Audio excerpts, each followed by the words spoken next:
তো আকাশে কিন্তু ভীষণ মেঘ করেছে, কিন্তু আমি বেরিয়ে পড়েছি আজকে জগদ্ধাত্রী ঠাকুর দেখতে। তো দেখা যাক কতদূর দেখতে পারি, কারণ আবহাওয়া একদমই ভালো না। দেখা যাক।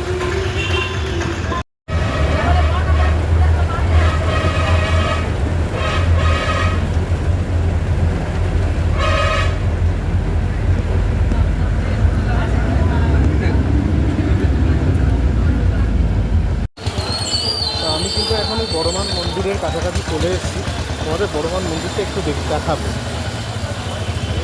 কালী পুজোর সময় আসতে পারিনি, তো এখন আমরা জগদ্ধাত্রী পুজো দেখতে যাওয়ার জন্য তাই এখন যাচ্ছি। তো বড়মান মন্দিরের সামনে আসলে তোমাদের দেখাবো বড়মান মন্দির।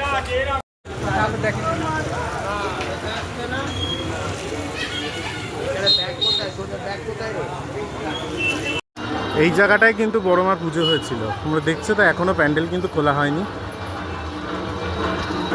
এই হচ্ছে আমাদের বড়মার মন্দির। এখন আরতি চলছে, ওই দেখো, দেখা আরতি চলছে।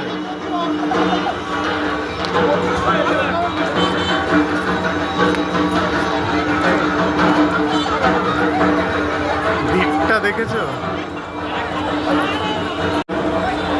বড়মার আরতি চলছে, দেখতে পাচ্ছ। এখন আমরা গঙ্গা বক্ষে আমরা লঞ্চে উঠবো।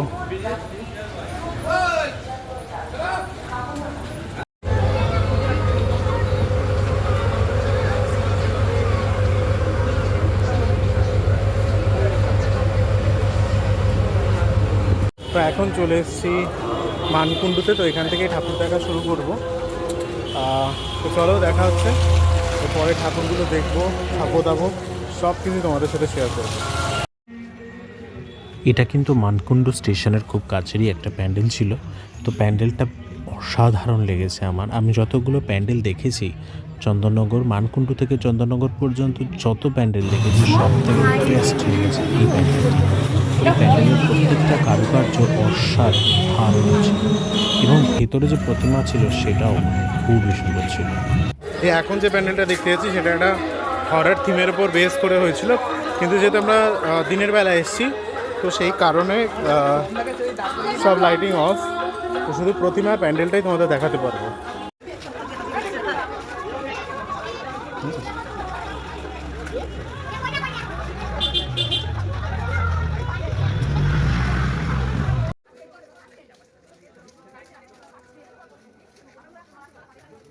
এই প্যান্ডেলটাও কিন্তু খুব সুন্দর ছিল। প্যান্ডেলের ভেতরে অ্যাটমসফিয়ারটা তোমরা দেখতেই পাচ্ছ। অসাধারণ সব সংস্কৃতি ফুটিয়ে তোলা হয়েছে এই প্যান্ডেলের প্রত্যেকটা কোনায় কোনায়। ভেতরের প্রতিমার সঙ্গে এই তানপুরাটাও আমার খুব ভালো লেগেছে। তো এই প্যান্ডেলের প্রত্যেকটা ছবি আমি কিন্তু ক্যাপচার করে নিয়েছিলাম আমার ফোনে। মাতৃ প্রতিমার মুখটা দেখেছ কী সুন্দর। এটাই হয়তো চন্দননগরের বৈশিষ্ট্য। যেমন মাতৃ প্রতিমার সৌন্দর্য, তেমন সৌন্দর্য প্যান্ডেলের। তো মানুষের এত ক্রেজ দেখো, ছাতা নিয়েও মানুষ বেরিয়ে পড়েছে। তো এই প্যান্ডেলটায়ও আমরা এসে পৌঁছলাম। এই প্যান্ডেলটা কিন্তু খুব সুন্দর, তোমরা দেখতেই পাচ্ছ। প্যান্ডেলের চারিপাশটা এত অসাধারণ সমস্ত কারুকার্য যা তোমাদের নজর কাড়বেই। প্যান্ডেলের বাইরেটা যেরকম সুন্দর ছিল, ভেতরটাও কিন্তু বেশ সুন্দর ছিল। ভেতরের প্রতিমা অতুলনীয় এবং ভীষণই আকর্ষণীয়। প্যান্ডেলের প্রত্যেকটা কোনায় কোনায় তাদের শিল্পের ছাপ ফুটে উঠেছে।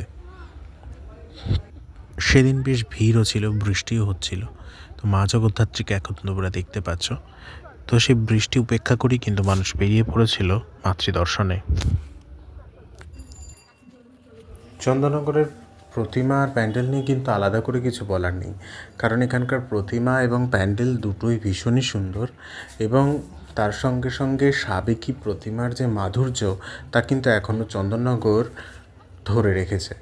প্রত্যেকটা প্যান্ডেলের কোনায় কোনায় তাদের যে সুন্দর শিল্পকর্ম, সেই শিল্পকর্মকে তারা ফুটিয়ে তুলেছে। এই প্যান্ডেলটাও দেখে নিন, সেই শিল্পকর্মের মধ্যে এই প্যান্ডেলেও শিল্পকর্মের আর একটি ছাপ আমরা দেখতে পাই। যেমন অসাধারণ প্রতিমা, তেমনই অসাধারণ ভেতরের কারুকার্য। সব মিলিয়ে চন্দননগরের জগদ্ধাত্রী পুজো স্পেশাল থেকে আরও স্পেশাল হয়ে উঠছে, বিশেষ থেকে আরও বিশেষতর হয়ে উঠছে। জয় মা জগদ্ধাত্রী।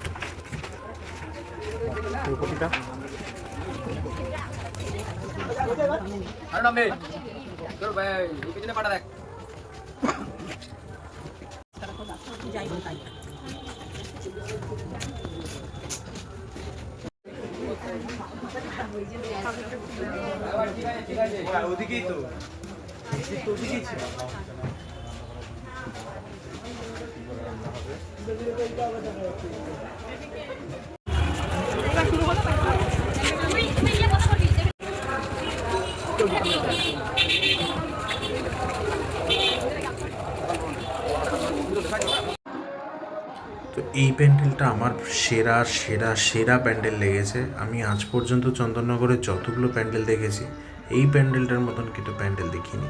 তোমরা প্যান্ডেলের কারুকার্যটা দেখো, জাস্ট অসাধারণ। এদিকে গুড়ি গুড়ি বৃষ্টি পড়ছে, কিন্তু আমরা কিন্তু এই প্যান্ডেলটা কোনোভাবে স্কিপ করতে পারিনি। এখানে মা কালীর একটা অসাধারণ মূর্তি দেখা যাচ্ছে। তো এই পাশে গণপতি রয়েছে, আর মা জগদ্ধাত্রী তো রয়েছেনই, ওপরে মহাদেব বসে রয়েছেন। এই প্যান্ডেলটা এত ভালো, এত সুন্দরভাবে এক্সিকিউট করা হয়েছে, যেটা ভাষার বর্ণনার ঊর্ধ্বে, ভাষায় প্রকাশ করা যাবে না। যেমন মাতৃপ্রতিমা তেমন প্যান্ডেল, মানে দুর্গা পুজোকে এক কথায় হার মানিয়ে দেয়। কলকাতার থিমের পুজো হয় ঠিকই, কিন্তু সেই সাবেকিয়ানা কোথাও একটা হারিয়ে গিয়েছে। কিন্তু চন্দননগরে থিমের মধ্যে সাবেকিয়ানাকে কীভাবে ধরে রাখতে হয় সেটা কিন্তু দেখিয়ে দিয়েছে। এবার চলে এসেছিলাম তেমাথায় রানিমাকে দেখতে। রানিমার সঙ্গে সবাই জানে সকলেরই একটা আলাদা আবেগ জড়িয়ে আছে, অবশ্য আমারও আছে বই কি। তো রানিমাকে তোমরা এখন দেখতে পাচ্ছ। রানিমার উচ্চতাটা দেখো, চন্দননগরের সর্বোচ্চ প্রতিমা রানিমা। রানিমায়ের প্রত্যেকটি অলংকার, প্রত্যেকটি সাজ এবং উচ্চতা অতুলনীয়। তো খিদে পেয়ে গেছে, এখন চলে এসছে একটা রেস্টুরেন্টে। তো রেস্টুরেন্টে এসে বিরিয়ানি অর্ডার করেছি, তো বিরিয়ানি চলে এসছে সামনে। এই চলে এলো বিরিয়ানি। পুজোয় বেরোলে খিদে আমার পাবেই, আর খিদে পেলে আমি বিরিয়ানি খাই, কারণ বিরিয়ানি খেতে আমার খুবই ভালো লাগে। তো এখানে চলে এসছে, আমরা চিকেন বিরিয়ানি অর্ডার করেছিলাম। তো চিকেন পিসটা খুবই ভালো ছিল এবং বিরিয়ানির টেস্টটাও খুব ভালো ছিল। তো এই বিরিয়ানিটা খেয়ে আমরা আবার প্যান্ডেল হপিংয়ে বেরোলাম। তো এই প্যান্ডেলের থিমটাও বেশ ভালো ছিল, একটা আদিবাসী গ্রাম করেছে এখানে। তো প্যান্ডেলটা আমার ওভারঅল খুবই ভালো লেগেছে। এখানকার পরিবেশটাও বেশ ভালো করে সাজানোর চেষ্টা করা হয়েছে। সব থেকে আকর্ষণীয় জানো তো কি, পাশে একটা নির্মীয়মান ফ্ল্যাট ছিল, ফ্ল্যাট বাড়ি, সেটাকেও এর অংশ করে দেওয়া হয়েছে। ওই পাশে দেখতে পাচ্ছ যে ইট পার করা, ওটা কিন্তু অরিজিনাল একটা ফ্ল্যাট বাড়ি, সেটাকেই তারা খুব সুন্দরভাবে মডিফাই করেছে। এখানে খুব সুন্দরভাবে বন্য প্রাণীদেরকে সাজিয়ে রাখা হয়েছে, যেগুলো পুরোপুরি মাটি দিয়ে তৈরি করা হয়েছে এই বন্য প্রাণীগুলোকে। আমি তো ভাবছিলাম যে বৃষ্টিতে এগুলি গলে না যায়। যাই হোক, দেখতেই পাচ্ছ এখানে ইট পাতানো, তার মানে ভেতরে আমরা প্রবেশ করার আগে কিন্তু বেশ কাঁদাই ছিল। যাই হোক, মাতৃপ্রতিমা দেখে আমরা এবার চলে এলাম মনসাতলায়। তো এখানের যে মাতৃপ্রতিমা, বলরাম বাটি, শ্যামবাটি ইত্যাদি ইত্যাদি লেখা রয়েছে, তোমরা দেখতে পাচ্ছ। এখানকার প্যান্ডেলটা দেখো, আর মাতৃপ্রতিমা জাস্ট চোখ ধাঁধিয়ে দেয়। চন্দননগরের প্রতিমা একটার থেকে আরেকটা সুন্দরের হয়তো কোনো শেষ নেই। খুব সুন্দর এই মাতৃপ্রতিমা, অসাধারণ তার সৌন্দর্য, যা হয়তো আমি ভাষায় বর্ণনা করতে পারছি না, মানে এতটাই সুন্দর ছিল। তো এই প্যান্ডেলের কারুকার্যটা তোমরা দেখতে পাচ্ছ, একটা সাবেকিয়ানা প্যান্ডেলের মধ্যে তুলে ধরা হয়েছে। তো এটা ছিল বৈশাহাটার পুজো। তো বৈশাহাটা থেকে বেরিয়ে আমরা মনসাতলার দিকে এবার যাব। তো প্রত্যেকটা প্যান্ডেল এত ভালো, এত সুন্দর যে বলার মতন কিছু নেই। আর এটা হলো দৈবকপাড়া, তাদের এটা 53তম বর্ষ। দৈবকপাড়ার প্যান্ডেলটা দেখো বন্ধুরা, অসাধারণ একটা প্যান্ডেল। তবে হ্যাঁ, আমি প্যান্ডেলে দাঁড়িয়ে ছবি তুলতে পারিনি, কারণ সেদিন প্রচণ্ড গরম লাগছিল আর গরমে প্রচুর ঘেমে গিয়েছিলাম, যার কারণে প্যান্ডেলে দাঁড়িয়ে সেভাবে ছবিটা তোলা হয়নি। তো একটা ভাই ছিল, তাকে দিয়ে টুকটাক টুকটাক করে ভিডিওটা করিয়েছিলাম। তো যাই হোক, আমরা ধীরে ধীরে প্যান্ডেলের ভেতরে সমস্ত খুঁটিনাটি বিষয়গুলোকে ক্যামেরাবন্দি করার চেষ্টা করেছি মাত্র। তো মাতৃপ্রতিমা তো দেখতেই পাচ্ছ, দৈবপাড়ার মাতৃপ্রতিমার কিন্তু প্রত্যেকবার এক এক ধরনের হয়। তো এই মাতৃপ্রতিমাটাও বেশ ভালো ছিল। মাতৃপ্রতিমার মুখটাও যেমন উজ্জ্বল, তার সাজটাও অসাধারণ। এরপর আমরা চলে গেছিলাম আরেকটি প্যান্ডেলে, যেটা বনকাপাসী বলে একটি থিম তারা করেছে। এখানেও বনজ শিল্পজাত বনের থেকে যেগুলো তৈরি হয়, শোলার কাজ থেকে শুরু করে কাঠের বিভিন্ন জিনিসপত্র দিয়ে কিন্তু এই প্যান্ডেলটা সাজানো হয়েছে। প্যান্ডেলের প্রতিমার কথা আমি কি বলবো, প্রত্যেকটা প্রতিমার মতন এই প্রতিমাটাও অসাধারণ। প্যান্ডেলের ভেতরেই ঢুকতেই দেখতে পাচ্ছ এখানে বিভিন্ন শোলার জিনিস, শোলার মুকুট থেকে, শোলার গয়না থেকে, বিয়ের টোপর থেকে, কদম ফুল থেকে, পদ্ম ফুল থেকে, এবং প্রত্যেকটা জিনিসকে অতুলনীয়ভাবে মেনটেন করা হয়েছে। এই যে এখানকার মা জগদ্ধাত্রী, তোমাদের কেমন লাগলো অবশ্যই জানিও। খুব সুন্দর ছিল মা জগদ্ধাত্রী। এরপর আমরা চলে গেলাম হাটখোলা। এই হাটখোলা এটা কিন্তু একটা মন্দিরের পুজো। তো এই মন্দিরে ভেতরে অনেকেই প্রবেশ করছিল না, বাইরে থেকেই ছবি তুলে চলে আসছিল। কিন্তু আমি কিন্তু মন্দিরের ভেতরে প্রবেশ করেছিলাম, কারণ মায়ের কাছে না গেলে সেই দর্শনের মজাটা আসে না। ওই দূর থেকে নমস্কার করে চলে গেলাম, ওই জুতো খোলার ভয়ে অনেকে ভেতরে ঢুকছিল না, কিন্তু আমি কিন্তু তা করিনি। আমি কিন্তু জুতো খুলে শটাং মন্দিরের ভেতরে ঢুকে গেছিলাম এবং ঢুকে মাকে প্রণাম করেছি, মায়ের ছবি তুলেছি। আর তারপরে সেখান থেকে বেরিয়ে তার উল্টো দিকের একটা ঘরে দেখলাম একটি ছোট্ট মা জগদ্ধাত্রীকে সাজিয়ে রাখা হয়েছে। তো সেখানেও প্রচুর ফটোগ্রাফারদের ভিড় ছিল মা জগদ্ধাত্রীর ছবি তোলার জন্য। তো সেখানেও একটা ছোট ক্লিপ নিয়ে নিলাম। এরপর চলে গেলাম পরবর্তী প্যান্ডেলে। এই প্যান্ডেলটাও ঠিকঠাক ছিল, আমার খারাপ লাগেনি। তবে এই প্যান্ডেলের প্রতিমাটা আমার খুব ভালো লেগেছে। প্রতিমার সঙ্গে সঙ্গে আলোকসজ্জায় তো চন্দননগর 1 নম্বর। তো চন্দননগরের বিসর্জনের শোভাযাত্রাটা আমার দেখা হয়নি কখনোই। তো ইচ্ছা আছে একবার না একবার এই শোভাযাত্রাটা তো আমি অবশ্যই দেখব। তো এই প্যান্ডেলটা দেখলাম, প্যান্ডেলের প্রত্যেকটা জায়গা দেখতে পাচ্ছ, তো খুব সুন্দর করে ডেকোরেশন করা হয়েছে এবং প্রতিমাও খুবই ভালো, সেটা তোমরা দেখবে। এখন প্রতিমার চোখ দুটো জাস্ট অসাধারণ। মানে মায়ের আশীর্বাদ যেন চন্দননগরের উপর বর্ষণ হয় প্রত্যেক বছর। মানে মা জগদ্ধাত্রীর একটা আলাদা ভাইবস কিন্তু তোমরা চন্দননগরে ঠাকুর দেখতে গেলে পাবে। তো এখানেও একজন আমাকে ভিডিওটা করে দিয়েছে, দেখতেই পাচ্ছ। খুব সুন্দর এই মাতৃ প্রতিমা আমি দর্শন করেছি। আসলে কি বলতো, চন্দননগর না গেলে না জগদ্ধাত্রী পুজোর যে ফিলটা সেটা কিন্তু করা যায় না।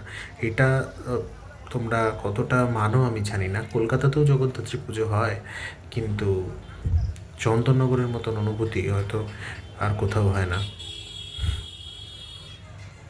এই লাইটিংটা কিন্তু খুব ফেমাস। এটা কিন্তু বাগবাজার ঘাটের খুব কাছেরই একটা প্যান্ডেল ছিল।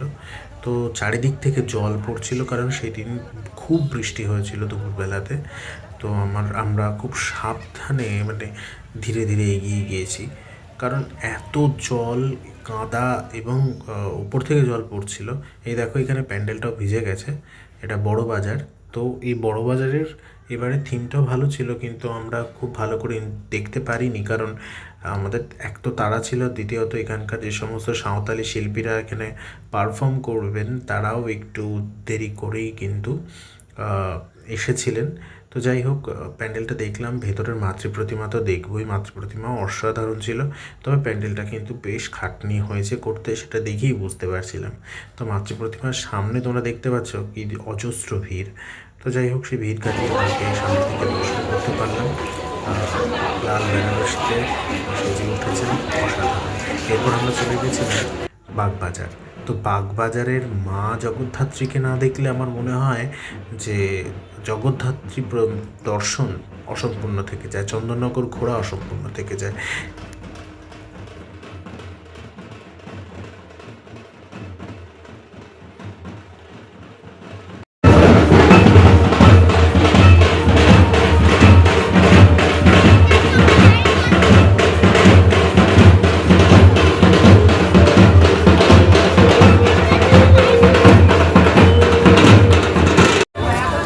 4 ঘন্টা হেঁটে এখন ভীষণ ক্লান্ত, তো বাড়ি ফিরছি। বাড়ি ফিরতে হবে, আরও ঠাকুর রয়েছে কিন্তু সব তো দেখা সম্ভব না এক্ষুনি। তো এখনকার মতন ফিরে যাচ্ছি বাড়িতে। আবার কালকে আমাদের ওখানে যে পুজোগুলো হয় সেগুলো দেখবো।